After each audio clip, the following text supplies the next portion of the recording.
Today we will be talking about string theory. You mean the self-contained mathematical model that describes all fundamental forces and forms of matter? No, I was talking about musical instruments. More specifically, what determines the pitch of a stringed instrument, like a violin, and how tuning works. So, what kinds of things affect the sound the violin makes when you play it?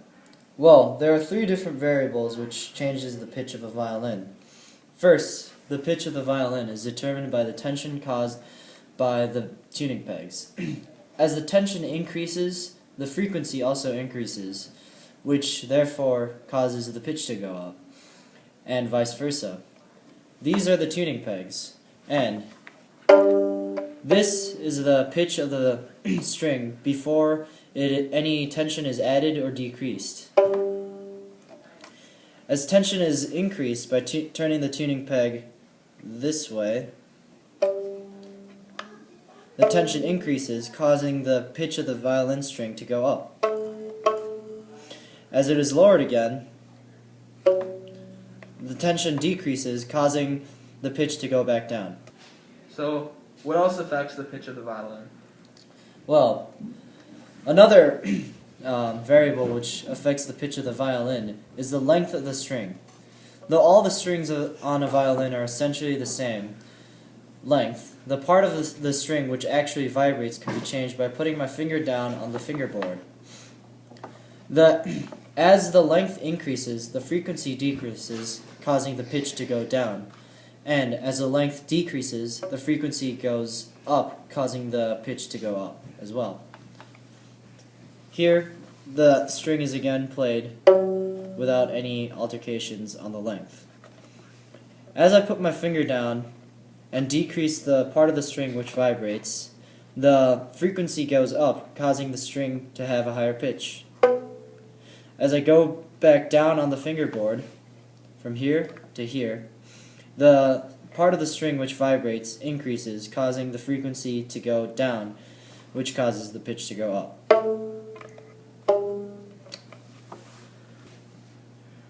And the last thing? Well, the last variable which causes the pitch to change in a violin is the mass per unit length of the violin, or the thickness. The violin changes pitch as the thickness increases between strings. As the thickness increases, the pitch goes down. As the thickness decreases, the pitch goes up. Though the violinist cannot actually change the thickness of the string on the violin, the three different violin strings have all three different thicknesses. This one has a thicker string than this one, which has a thicker string than this one. As you can see, the thicker string has a lower pitch than the thinner string. In playing the violin, you produce a sound wave, and the sound wave you produce can be represented by a function of the form f of t equals sine of a t, where t is time.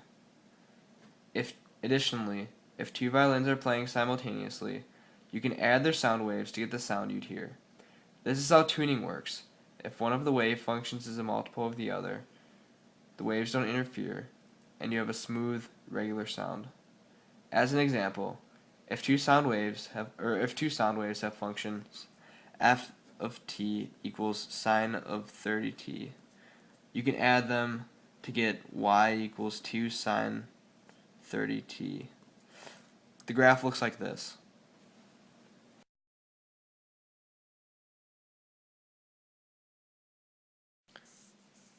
However, if one of the sound waves has function sine of 31t and the other sine of 29t,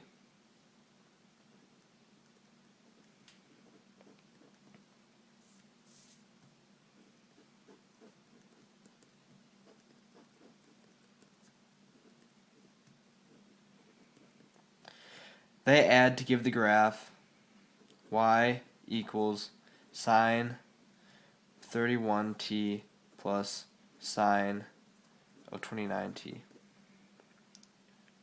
And the graph looks like this.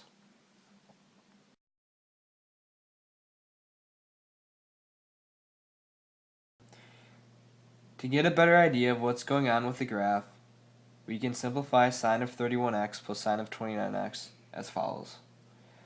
First, write sine of 31x as sine of 30x plus x, and write sine of 29x as sine of 30x minus x.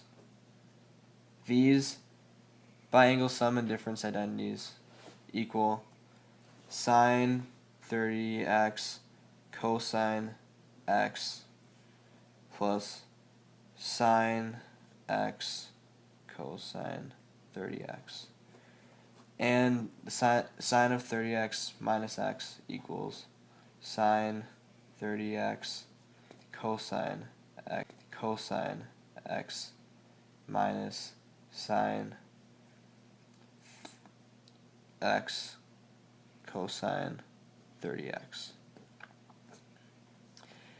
The sine x cosine of 30x term cancels, leaving us with 2 sine 30x cosine x.